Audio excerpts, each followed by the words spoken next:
শুরু করছি বাংলা সাম্মানিক তৃতীয় ষান্মাসিকের ক্লাস। আগের ক্লাসে আমাদের আলোচনা চলছিল যমক অলঙ্কার নিয়ে। সেখানে আমরা কয়েকটি উদাহরণ নিয়েছিলাম। সে উদাহরণগুলিতে আমরা আদ্যযমক, মধ্যযমক, অন্তযমক এবং সর্বযমক যমকের এই 4 প্রকারের উদাহরণ আমরা পেয়েছিলাম। একই সঙ্গে যেটা লক্ষ্য করবার যে এই যে 4 রকমের যমকের উদাহরণ আমরা নিয়েছিলাম, সেগুলিতে যে উচ্চারিত ধ্বনিগুচ্ছগুলো ছিল সেগুলোর সবগুলিরই অর্থ ছিল, অর্থাৎ আলংকারিকের ভাষায় বলা যায় এগুলি সার্থক যমক অলঙ্কারের উদাহরণ। এবারে আমরা এমন কিছু উদাহরণ নেব যেখানে উচ্চারিত ধ্বনিগুচ্ছের একটি গুচ্ছের অর্থ থাকলেও অন্য গুচ্ছটির অর্থ নেই। কেমন করে নেই সেটা আমরা উদাহরণগুলোর আলোচনা প্রসঙ্গে দেখে নেব। প্রথমে আমরা এই উদাহরণটা নিচ্ছি। মাসিমার সীমাতেও আমি আসিনি।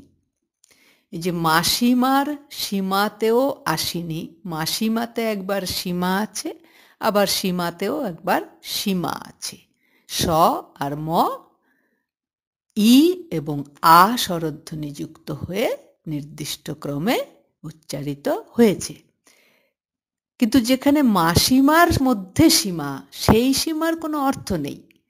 মা সী মা এই পুরোটার অর্থ আছে, কিন্তু শুধু সীমার কোনো অর্থ নেই। আবার যখন সীমাতেও বলছি তখন কিন্তু সীমা এই ধ্বনিগুচ্ছের অর্থ আছে, অর্থাৎ যে উচ্চারিত ধ্বনিগুচ্ছ স এবং ম, ই এবং আ যুক্ত হয়ে সেই ধ্বনিগুচ্ছের প্রথমটিতে কোনো অর্থ নেই, দ্বিতীয়টিতে আছে। একইভাবে এই উদাহরণে তারার যৌবন বন ঋতুরাজ তুমি, যৌবনেও ব আর ন, বনেও ব আর ন, একই ধ্বনিগুচ্ছ, একই স্বরধ্বনি সমেত। বন যেখানে শুধু, সেখানে তার অর্থ আছে অরণ্য। যৌবনের মধ্যে রয়ে গেছে যে বন, সেই বনের তো কোনো অর্থ নেই। যৌ বাদ দিলে তার কোনো অর্থ থাকে না, যৌ যুক্ত হয়ে তার অর্থ, শুধু বনের কোনো অর্থ নেই।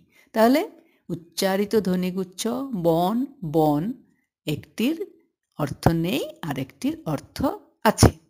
আরও একটা উদাহরণ নেওয়া যাক। নানা বেশভূষা হীরা রূপা সোনা এনেছি পাড়ার করি উপাসনা। এই যে রূপা সোনা আর উপাসনা, সোনা সোনা, এই প্রথম সোনার অর্থ রয়েছে সোনা, স্বর্ণ, একটি ধাতু। দ্বিতীয় যে সোনা সেটির কোনো অর্থ নেই, কারণ সেটি উপাসনা এই শব্দটির অংশ। তাহলে একটি সার্থক, অন্যটি নিরর্থক।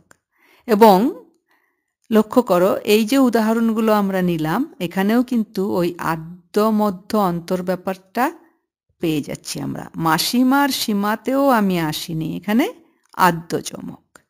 তারার যৌবন বন ঋতুরাজ তুমি, এখানে বন রয়েছে চরণের মাঝখানে, মধ্য যমক।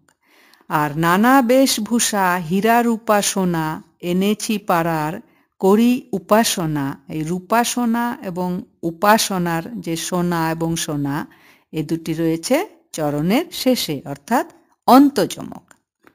আরও একটা ব্যাপার লক্ষ্য করবে শেষ উদাহরণটাতে, রূপাসনা আর উপাসনা শুনতে আমরা একই রকম শুনছি, সোনা সোনা, উপাসনা রূপাসনা, কিন্তু লিখতে গেলে কিন্তু একই রকম হবে না। রূপাসনাতে যে সোনা সেটা হচ্ছে দন্তস্বয়ে ওকার, দন্তনয়ে আকার।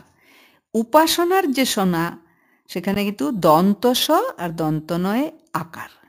অর্থাৎ স্বরধ্বনি যদি লিখিত অবস্থায় আমরা দেখি তাহলে কিন্তু এক না, একটাতে ওকার আছে আর একটাতে অকার আছে। রূপাসনার সোনাতে দন্তস্বয়ে ওকার, উপাসনার দন্তস্বতে অযুক্ত হয়ে আছে। কিন্তু কানে যখন আমরা শুনছি তখন দুটোই আমরা শুনছি সোনা সোনা। উপাসনা আমরা লিখি উপাসনা, কিন্তু আমরা পড়ার সময় কিন্তু উপাসনা এরকম উচ্চারণ করি না, করি উপাসনা। ফলে রূপা সোনা আর উপাসনা একই রকম শোনায়। এই ব্যাপারটাও কিন্তু আমাদের খেয়াল রাখতে হবে। অনেকটা ওই যে শ্রুতিগ্রাহ্য সাদৃশ্যের ব্যাপারটা প্রায় এসে যাচ্ছে আর কি। তো এই যে উদাহরণ তিনটে আমরা দেখলাম, এই তিনটে হচ্ছে একটি সার্থক অন্যটি নিরর্থক এরকম ধ্বনিগুচ্ছের যমক অলঙ্কার।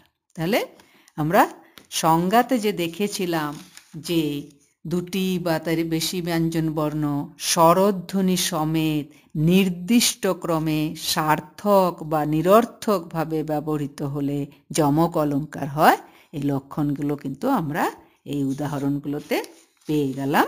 এগুলো সবই আমাদের সার্থক অথবা নিরর্থক যমক অলঙ্কারের উদাহরণ। শেষ করছি এখানে। এরপরে আবার আমরা অন্য অলঙ্কার আলোচনা করব পরের ক্লাসে।